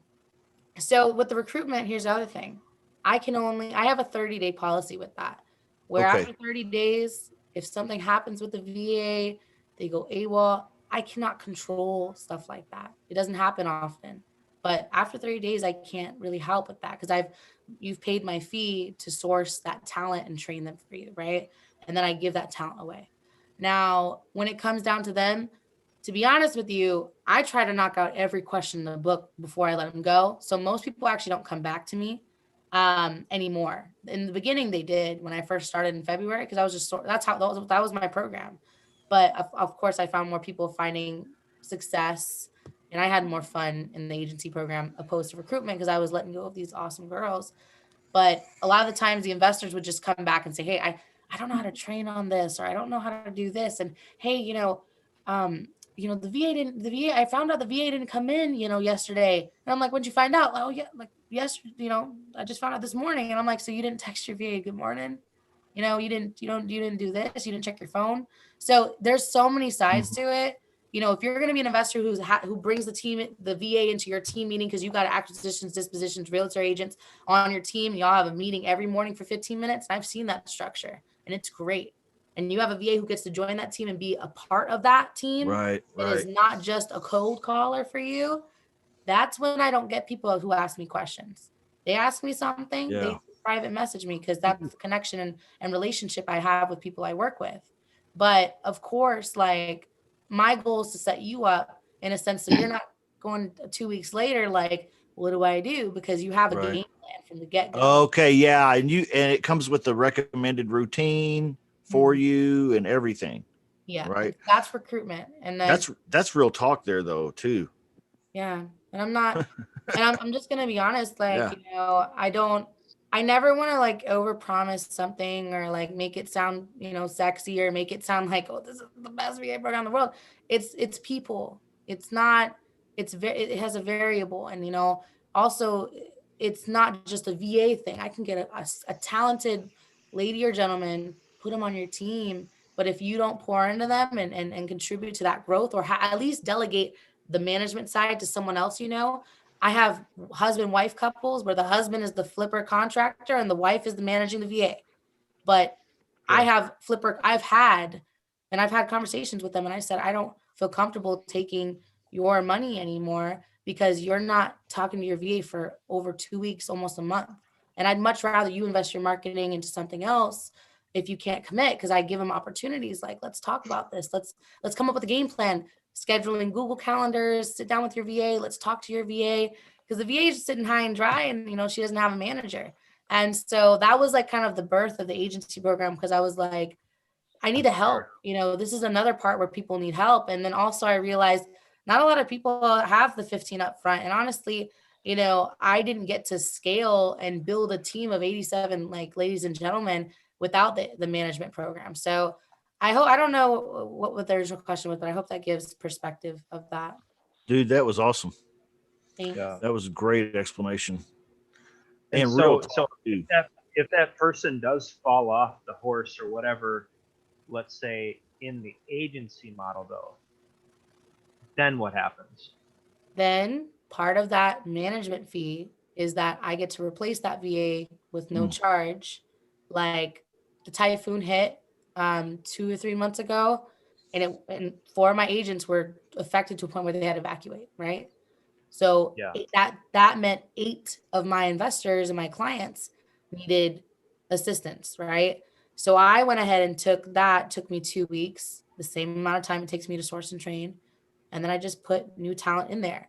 It's an unfortunate thing that happens, and it doesn't happen often because I know the goals of the people coming into my company. So my turnover isn't, oh, I just found a better paying job, because I don't know any other job that pays that I do at the rate I do that also gives them 10 paid holidays and soon like healthcare. So it's like, you can have someone come back in if needed, but the goal is to build on somebody who's going to be with you long term. And then if you get a new VA, you're no longer teaching that one VA because now you've trained your very own trainer to train that other person. So, Question for you. yes, A sir. while back, I used a Filipino agency. It was actually housed in the United States, and they hired Filipino VAs, and they had a system there. They charged a lot of money up front, and they were charging. You paid them directly. I think it was $10 an hour or something like that. And this was going back a few years now. Mm-hmm. Wow. These companies come and go. The latest one, the one that I used back then, I know is gone, but they've reinvented themselves and they're back in business again today. The girl told me she was only getting paid $3.50 an hour out of the $10 I was paying. Exactly. I'm not telling you your business, and you don't even have to answer this if you don't want. But if I'm going to pay $7 an hour to someone, which is not a lot of money compared to what we do in the U.S., right? I'd feel a lot more comfortable knowing that a good part of that $7 an hour went towards the person that's doing this work for me. I know there's costs of management and all that, and I'm not trying to tell you your business, all right? No, you're right. But you know what? And what I wound up doing was this person dropped out. They weren't even getting paid by the VA company after a month and a half into it, and I wound up just taking them on and paying them myself. Yeah. But it was horrible. Yeah. But I'm not saying that's you. No, 100%. And I said it a little bit earlier. Okay. I pay all of my girls $4 an hour. Yeah. So that's above, that's above average salary for a virtual assistant or even anyone working in the Philippines. Like I said, if you put in comparison, a nurse makes $2 an hour, and that's someone with a degree. I'm hiring people who graduated high school who are incredible workers, but maybe they didn't have enough money because they're providers for their family and they couldn't go to college, but they have rigor, right? And they come into my company and I have somebody who's 19 years old and she's living at home with her mom and she doesn't have a dad and she's providing for that whole family. And she's straight out of, high school. She didn't go to college. She's bringing in like 15 leads a day for her investor. And that's one of my highest producing VAs. Mind you, my average is between 2 and 4. This is also because, they have a incredible list and it's straight driving for dollars and they script chase to TLO. So they are doing very well. And also it's contributed to the fact that they pour into her and also the fact that she's someone who wants to show up for them. So, and so you pretty much target people like the ones that have, say, finished high school, but not went to college. Well, here's the thing. I have people from all different backgrounds. Most of them actually do have degrees. Some of them have them in like tourism, or some of them have them in English. I have a lot of English teachers who do ESL for like a lot of the Asian countries. Like they like to have Filipinos because in the Philippines, English is actually like taught in school. So they're taught that alongside of Tagalog, right? So they actually have a lot of ESL teachers who teach like Chinese young students how to speak English. And I have those people on my team. I actually have a large amount of them are actually nurses, or they were nurses, but a lot of them, either got COVID and, they weren't coming back into the field. And I have a lot of people who, I have a lot of moms. I have moms who went to college for 2 years, got pregnant, and then they just had to focus on being a mom. But now they work from home and they get to be with their babies. Some of them breastfeed while they're cold calling and they crush it. Right. So are the ones that go to college versus the ones that you recruit from high school or whatever? Right. It's all about the skills, right, that they have. Yeah. Because here's the thing. You want stats. Maybe 20% of the people I hire don't have a diploma. That's stats. Okay. Now, mind you, I do end up getting more college graduates because there's also a lot of not a lot of people who are in that 19 to 25 range that don't have a degree that have that rigor to want to, to go. Because a lot of them are doing what normal young people do. I mean, I'm not I guess they're partying. I don't know what they're supposed to do. I wouldn't know, but it's being 23, I can also understand, and I can see someone who's like me, and I can see that in a young woman or a young man. I just hired another 18-year-old gentleman who's working for one of the bigger investors out of Texas, and now he just brought an 18-year-old kid to the team, and he sounds straight up American because he loves Naruto or some kind of show like that, and he would imitate the accent, and he would do that just for fun. And now he sounds straight up like any kind of person you hear in the States. And so it depends on their where they're at, and it depends on how they approach those things. So one of the things, like in the past, when I've hired a VA, I was sort of like, if it was someone 19 years old, I right. would take a pass on that person, and I would try to get someone like maybe 30 years old. And I felt in my mind that that person was going to be more committed. But from what you're saying, it doesn't make a difference. You have 19-year-olds that is working, doing a fantastic job. Alongside of my 137-year-old, who's the sweetest lady ever, and they both work well. And it's just, I find people maybe who don't align by the resume, but they align in wanting to be working in a team, working in a company that doesn't plan on disappearing or dissolving. And they have that community. And that's the side of the VA world that a lot of people don't want to talk about. And that's, the side, because some people just don't really think about it, or they just don't know. And like, that's why the agency program, I'm so passionate about that one, because then you get someone who's in that culture. But unless you can replicate that culture, which is, it's not like I'm saying it's hard, but it's commitment Right. in your team, then that's when recruitment is the best kind of option for you. Do they all get Christmas bonuses? All of them got Christmas bonuses this year. So I actually give one thing I kind of didn't plan out. So my CPA is kind of like she's going crazy. I give part of the 10 days out of the year, I give them 4 days were Christmas Eve, Christmas Day, New Year's Eve, New Year's Day. And I gave them all Christmas bonuses, and we had a Christmas party, and we did a little spin the wheel, and I kept getting excited. I was like, spin it one more time. And so I was, because I love these people, it's a good team, but they all got paid out pretty well. And, but it feels good, because I mean, at the end of the day, when I get to say I've sent over 9 million pesos to the Philippines since June, it's like, whoa, like that's my ancestors. Those are my community. But then also I get to say, I've built, and that's how I met Michael. I've built relationships with incredible investors, like people that I used to go to RIAs, and I'd walk into RIAs and I'd be terrified to talk to someone like Michael. I'm like, I can't, I don't even know what a forbearance is. Like, I don't know what this stuff is. Like, I'd be terrified, but now I get to relate on the side of team.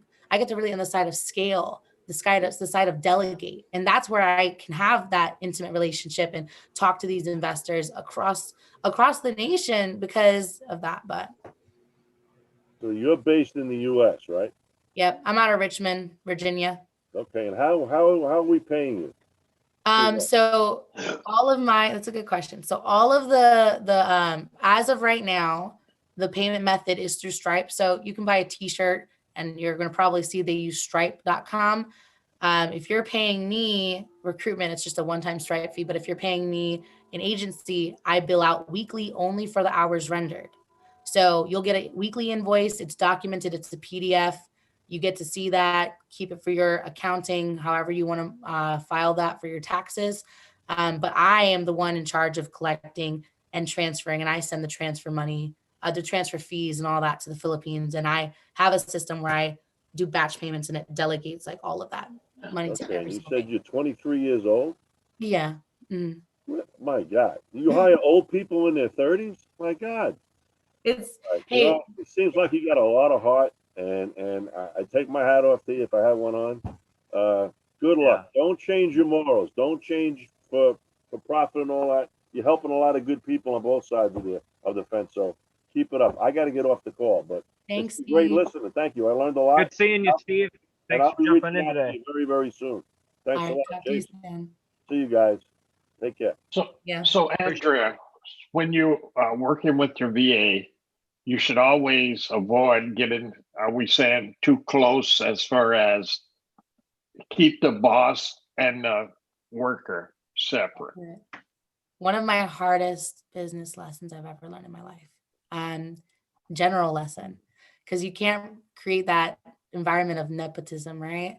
And it's hard because, I don't have friends. So, but also it's like, for me, but for me, I spend a lot of time with these incredible people, and I pour into them, and we have a great culture, incredible culture. But then there's that fine line where I have to have conversations as a CEO of Integria, opposed to Andeng, because that's what they call me. That's my Filipino nickname. Andeng can have a conversation as Andeng.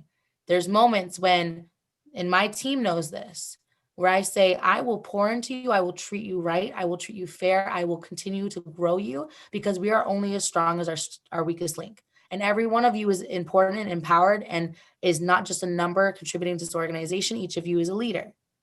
And I will treat you fairly and respect you as long as you show that same thing to me.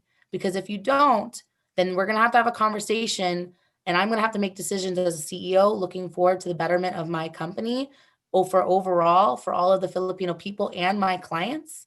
And I have to make those CEO decisions if we are not aligned. But if we are, we get to have conversations. They get to call me Andeng. They don't call me Miss Boss Man. And they call me Andeng, but they also show me the respect. And that's why I don't need them to call me Sir, Ma'am, Andrea, or whatever. Right. So that's my take on it. And it was one of my hardest lessons, when you have to, you have to make tough decisions, and you have to let go of people that you have personal relationships with. And I'm glad I learned it early, and it broke my heart, but I also had to make a decision for the business. I have 80 something people that rely on me. And if maybe I have poor management, or maybe if I have something that's happening that's not aligned with my values, then I have to make decisions that might hurt, but I have to look over the overall picture. And that's in any business. I think everyone can say that for any business, Right. So Andrea, This is aside from this show today, Yeah. managing 88, 87 people, do you have time for yourself? I'm at my dad's house. I just Fair came enough. out and see Pops. I mean, I'm seeing him this weekend, but I got a couple of things going on.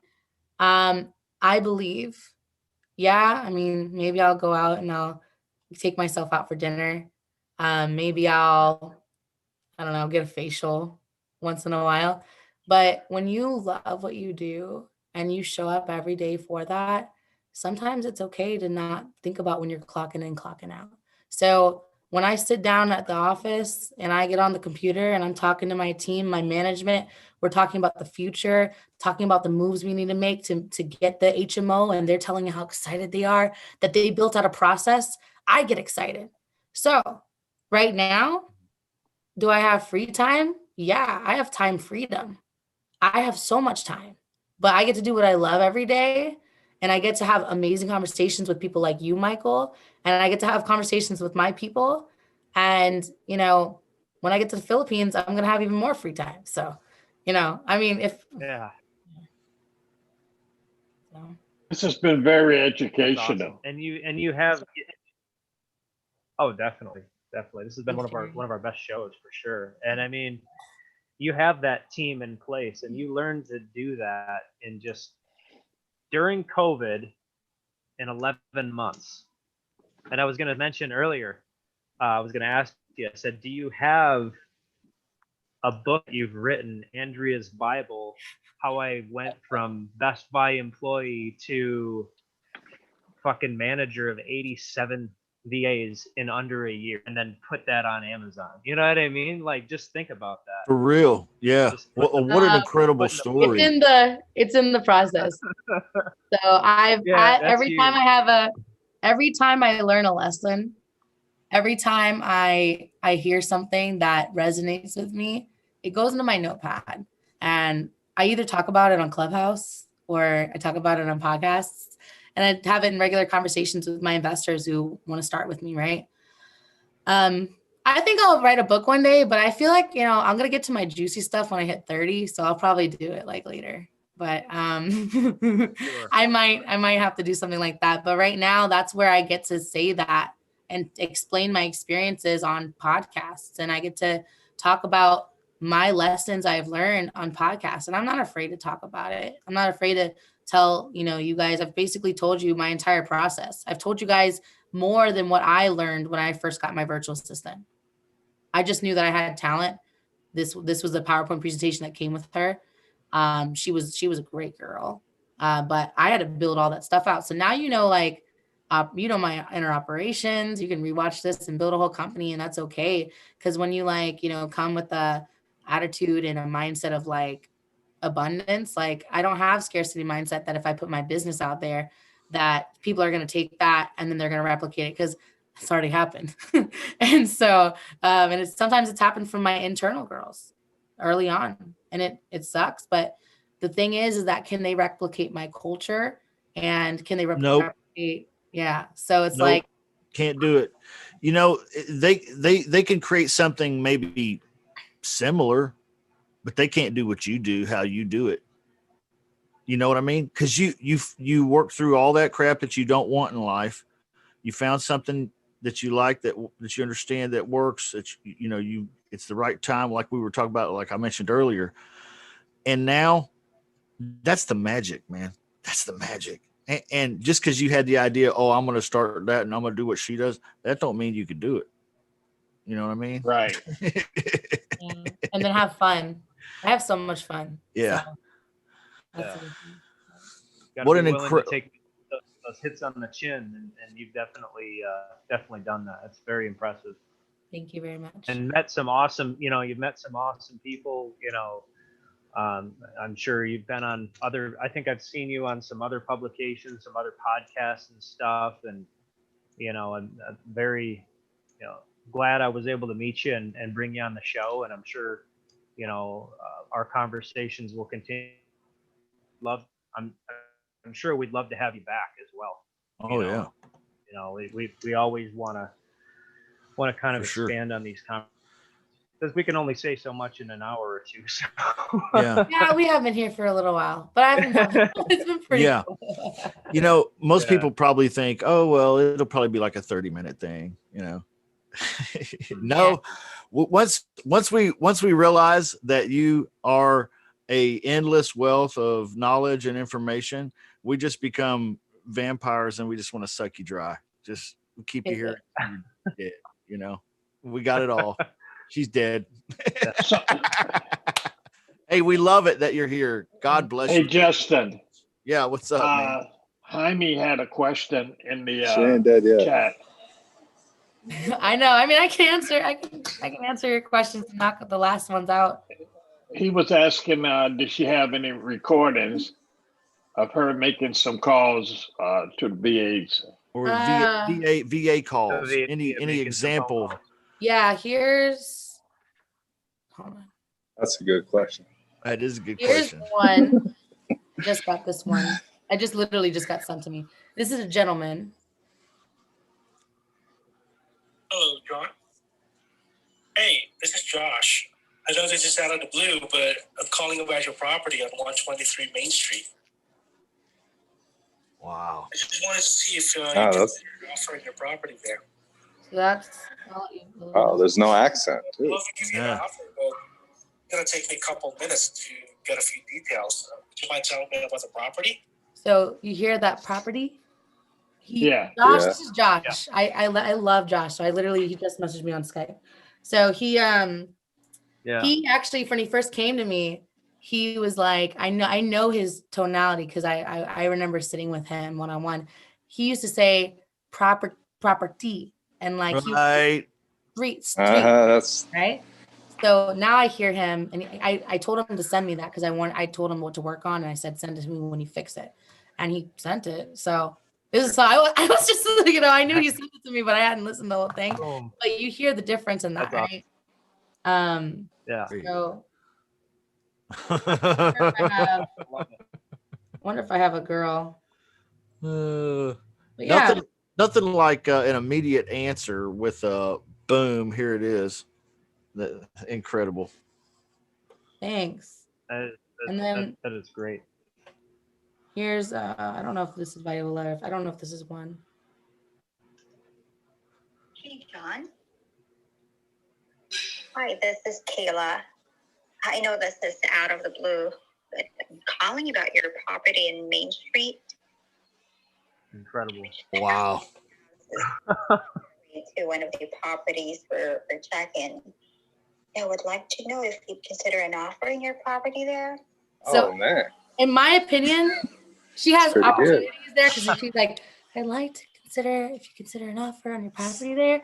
I honestly, in my opinion, she sounds great, but she has tonality opportunity.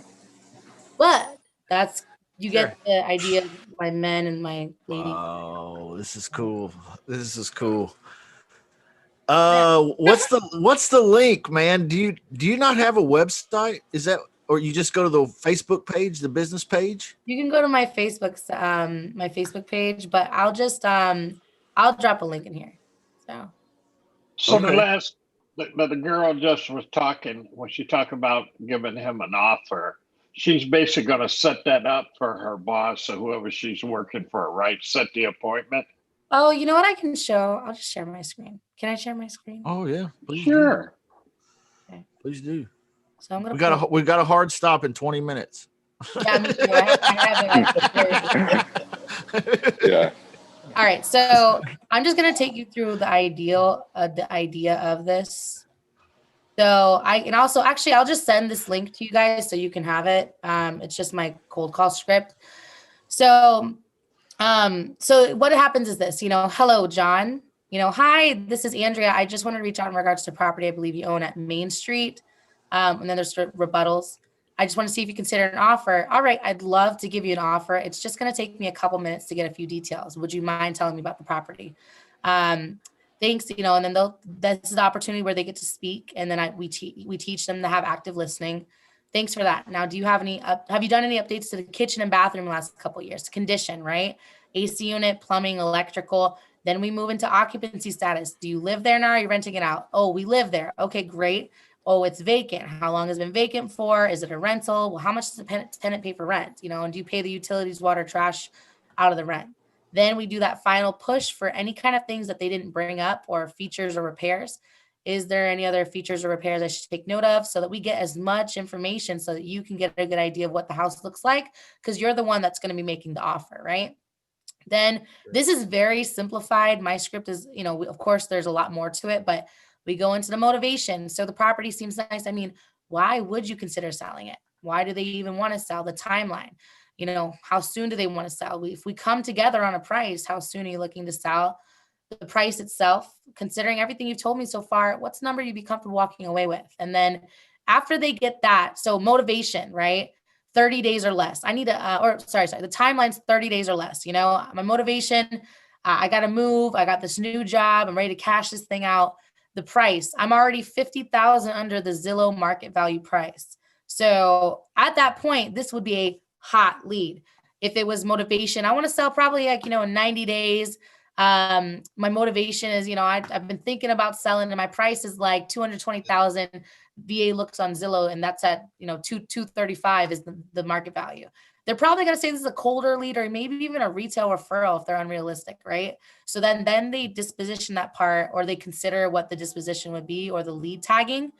Then they say, well, I have everything I need. I'm going to take this. This is not what the VAs will say. This is just for anyone who wants a script. But basically, all right, I have everything I need. I'm going to go ahead and bring this information to my partner, Justin, and he's going to give you a call back so that we can figure out if we can make a deal or if we can make this offer work or if we can come together, or whatever you like is your spiel at the end. And then they say, does this time tomorrow work for you? Is this the best contact number? We'll be in touch soon. And then I have every rebuttal. I have a coronavirus rebuttal. So you got the wrong number. I'm not selling. Who are you? What's your company? Wow. I love that format. That's cool. Thanks. Depends on how much you're going to offer me.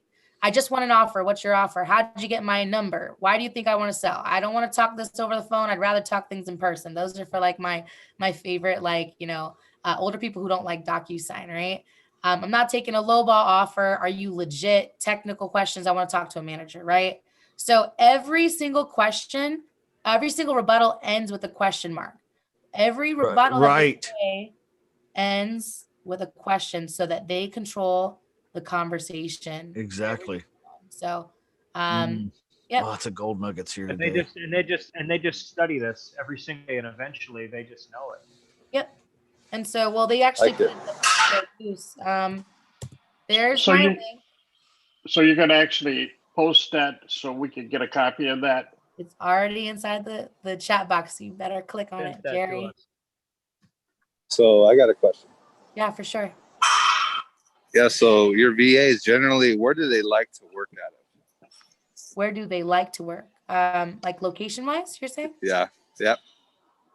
From do home. you generally get like, do you ever have that asked to you? Like, I like this area. I like to be busy.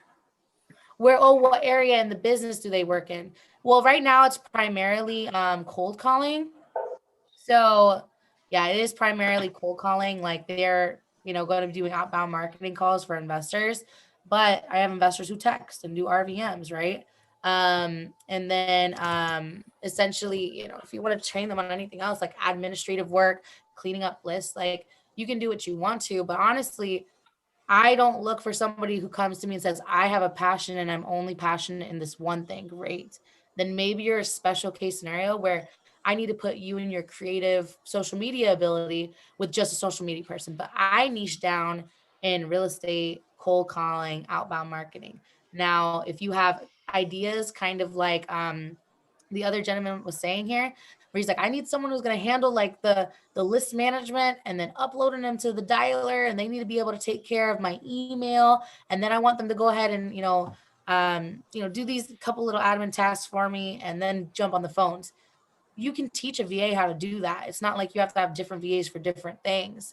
As long as they're willing to learn and as long as you're willing to teach in a way that you accommodate them, then you'll be golden, and there's no like certain way.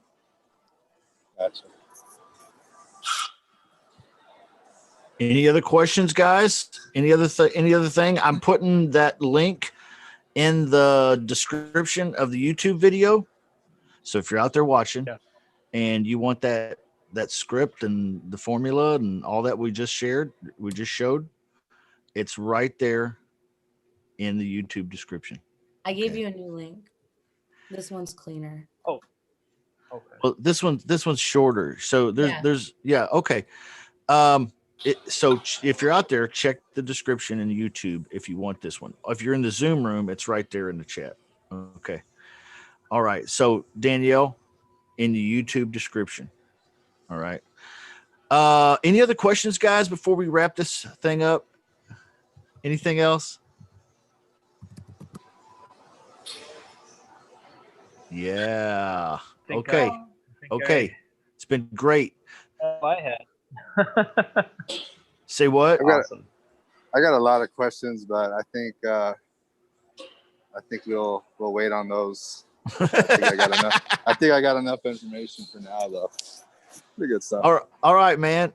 Hey, Justin, can I ask Michael one question? Sure. $5. Michael.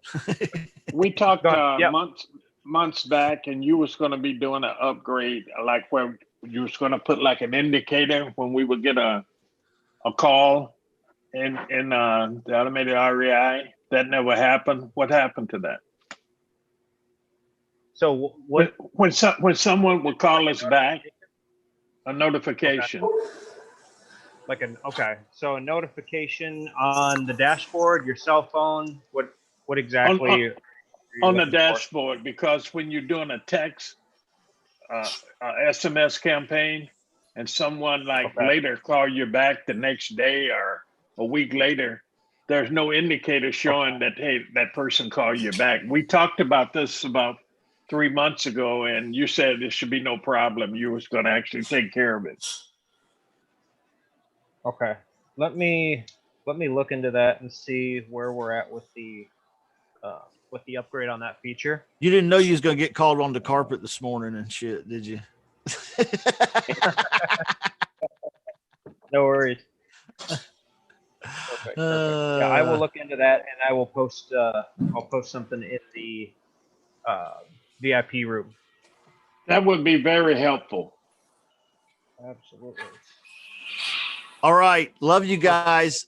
Stay blessed. Stay healthy. All right. Stay very healthy and stay happy.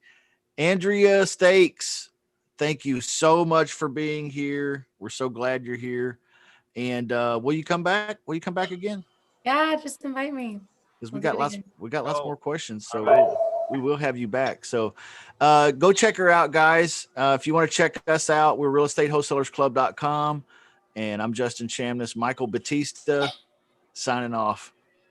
Love you guys. See Thank you you, guys. everybody. Thank you. Got a great group in here today. Let me just mention everybody's name again if I can get it to show it here. Andrea and Michael and Carl and Malesio and Michael and Anthony and Kimberly and Eric and Jaime and Jerry and Larry and LaShonda and Lou and Mark and Rick and Ryan and Tim and Chris and the mystery number. It's just God. Phone number.